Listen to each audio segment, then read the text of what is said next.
1964, I was a little girl sitting on the linoleum floor of my mother's house in Milwaukee, watching Anne Bancroft present the Oscar for Best Actor at the 36th Academy Awards. She opened the envelope and said 5 words that literally made history. The winner is Sidney Poitier. Up to the stage came the most elegant man I had ever seen. I remember his tie was white, and of course his skin was black, and I'd never seen a black man being celebrated like that. And I have tried many, many, many times to explain what a moment like that means to a little girl, a kid watching from the cheap seats as my mom came through the door, bone tired from cleaning other people's houses. But all I can do is quote and say that the explanation in Sidney's performance in Lilies of the Field, amen, amen, amen, amen. In 1982, Sidney received the Cecil B. DeMille Award right here at the Golden Globes, and it is not lost on me that at this moment, there are some little girls watching as I become the first black woman to be given the same award.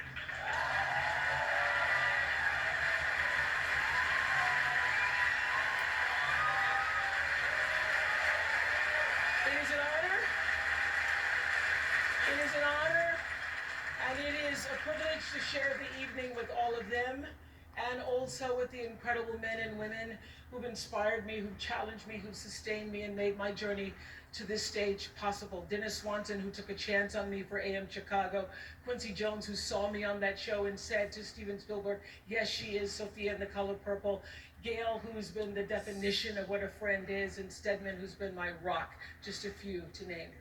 I'd like to thank the Hollywood Foreign Press Association, because we all know that the press is under siege these days, but we also know that it is the insatiable dedication to uncovering the absolute truth that keeps us from turning a blind eye to corruption and to injustice, to tyrants and victims and secrets and lies. I want to say that I value the press more than ever before as we try to navigate these complicated times, which brings me to this. What I know for sure is that speaking your truth is the most powerful tool we all have. And I'm especially proud and inspired by all the women who have felt strong enough and empowered enough to speak up and share their personal stories. Each of us in this room are celebrated because of the stories that we tell. And this year, we became the story. But it's not just a story affecting the entertainment industry. It's one that transcends any culture, geography, race, religion, politics, or workplace. So I want tonight to express gratitude to all the women who have endured years of abuse and assault because they, like my mother, had children to feed and bills to pay and dreams to pursue.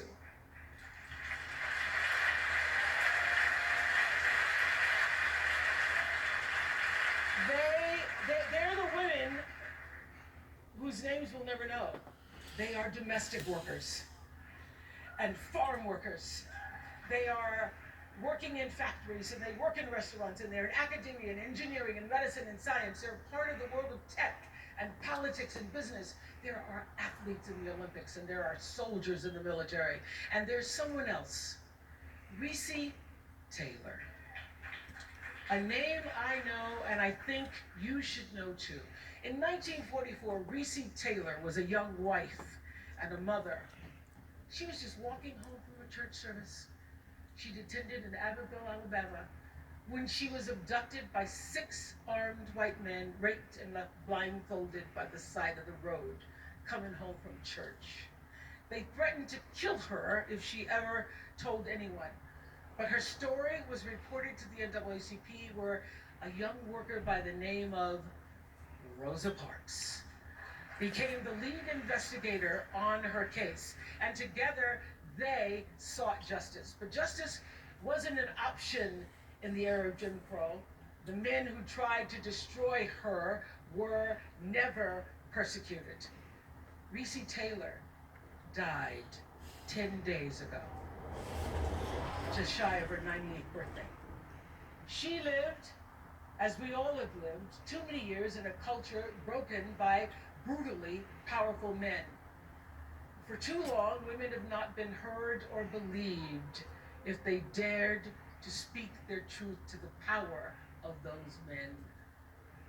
But their time is up.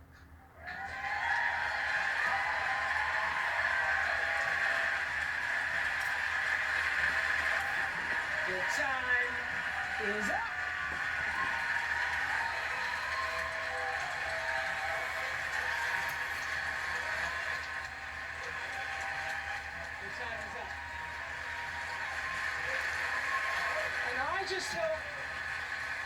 I just hope that Recy Taylor died knowing that her truth, like the truth of so many other women who were tormented in those years, and even now tormented, goes marching on. It was somewhere in Rosa Parks' heart almost 11 years later when she made the decision to stay seated on that bus in Montgomery. And it's here with every woman who chooses to say, "Me too." And every man who chooses to listen. In my career, what I've always tried my best to do, whether on television or through film, is to say something about how men and women really behave, to say how we experience shame, how we love and how we rage, how we fail, how we retreat, persevere, and how we overcome. I've interviewed and portrayed people who withstood some of the ugliest things life can throw at you, but the one quality all of them seem to share is an ability to maintain hope for a brighter morning, even during our darkest nights. So I want all the girls watching here and now to know that a new day is on the horizon. And when that new day finally dawns, it will be because of a lot of magnificent women